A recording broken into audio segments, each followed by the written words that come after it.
Hi everyone, and welcome to the first episode of the AIB Future Sparks Series, where we are bringing the AIB Future Sparks Festival directly to you. In this first episode, we're going to hear from Aric Dromi. Aric is a Swedish futurologist and has done research on all different kinds of incredible innovations. He's also worked with some of the biggest companies in the world. Aric is going to be talking to us about how the world of work is going to change and how your generation is going to be working and living in a completely different and evolved world compared to the one that we're in now. So sit back and prepare to be amazed.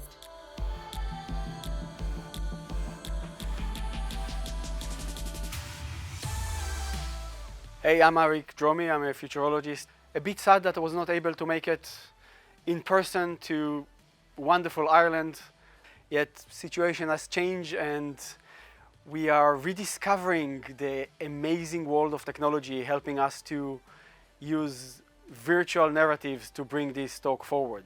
Today I'm going to talk to you about artificial intelligence and the magic of technology, but most of all, the promise of humanity.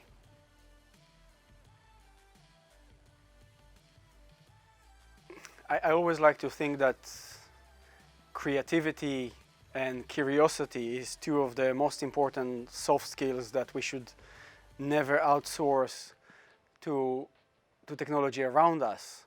Technology is not here to replace us, it's here to help us to cross a new Rubicon together. You know, technology can take over a lot of the labor, physical tasks that humans have been engaged with, some of the thinking tasks, but it's not replacing human. You know, I don't want to deal with a robot lawyer and I don't want to deal with a robot doctor. No human wants to do that. We don't want technology to replace us. I don't want to be taught by a robot teacher. I want a human teacher. I want to have this bond with another human beings, and we cannot disconnect that. But technology is there to help us reimagine some of the narratives of these professions. If a computer, if an AI can help doctor diagnose faster, can the doctor repurpose part of the diagnostic brain into understanding other aspects of medicines that we couldn't explore until now? How can we create this relationship to create a better professions? It's really important to remember that we cannot compete against technology. We will always lose. So we need to find the ways to partner with this set of technologies that are available for us. And as better partnership we have, better models that we can create. And we need to use curiosity and creativity to partner with technology to broader and wider our skill structure. Is it going to be important to learn how to code in the future? I don't think so. See, this is one of the tasks that you can outsource to algorithms around you. The programming, right? The physical task of writing a code. We still look at code, we judge code. We imagine this geek with glasses with a lot of Red Bull sitting and, you know, with their back bending and typing. Well, I don't think that specific image would exist in the future. I think we will have software that can write other software. But the architecture of a code is not something you can outsource. The system architecture, the functional architecture, the cognitive architecture of the software, this is something that should be owned by human. I think certain aspects of our education should be imagined through dialogue and collaborations, the exchange of knowledge. How much knowledge students have today to teach their teacher, and that dialogue will enable us to reimagine not everything, but, you know, start with a small grain of sand of how education should look like. We should not take 20 years to think about that one, because we have a bunch of technological tools that, you know, exist today, are in the hands of students that teachers are not aware, and there is a lot of knowledge in the brain of teachers that students are not aware. The best advice I have to give to people is that, you know, you should never stop learning. You should never stop pursuing your dreams through learning. You should never stop experiencing. We live in this reality when we think that, as soon as I finish university, I don't need to learn anymore. That's wrong. Life is about learning, is about experiencing, is about chasing after your dreams. And it doesn't matter what your dream is. If you dream to be a lawyer, a doctor, a teacher, if you dream to be, the first human on Mars, don't give up on your dreams. Somehow we try to take the ideas of Silicon Valley and says, like, if you want to build a successful company, you need to drop out of school, you need to drop out of college and build a startup.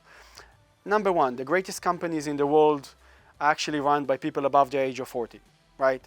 And it's not about dropping out of school, dropping out of knowledge. It's about exactly like, Rocky Marciano. It's about taking these abilities and reforming it and stepping into the arena, playing your own game rather than other people's game. And you can do it in school. You can do it within the structure. So I think the question we're asking is wrong. It's very much okay to be misfit.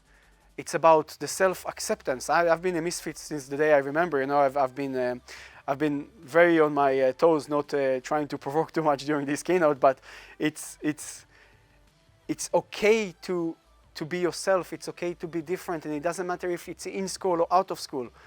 If you don't accept the fact that you are different, no one will accept it. It doesn't matter where you are. And if you're not smart enough to understand that this is where you need help, then you're not going to be successful. I love history. I read a lot of history. I think history has a lot of things to teach us what can work and what cannot work. History is a set of experiences that we can carry, not to, shape who we are today, but it can influence who we can become tomorrow. It's an essential part of who we are.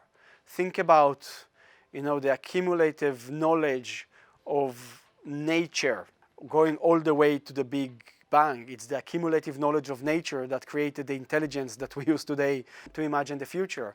We need to use our ability to learn from the past, not to dictate who we are today, but to help us influence who we become tomorrow. Sustainability is a very interesting word because, society somehow folded it into a very, very narrow perspective when we are talking about only the climate.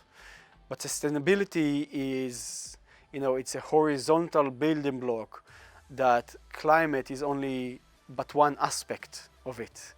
What is economic sustainability? What is health sustainability? Think about it like that. Or suddenly we can say humanity discovered they are very, very vulnerable.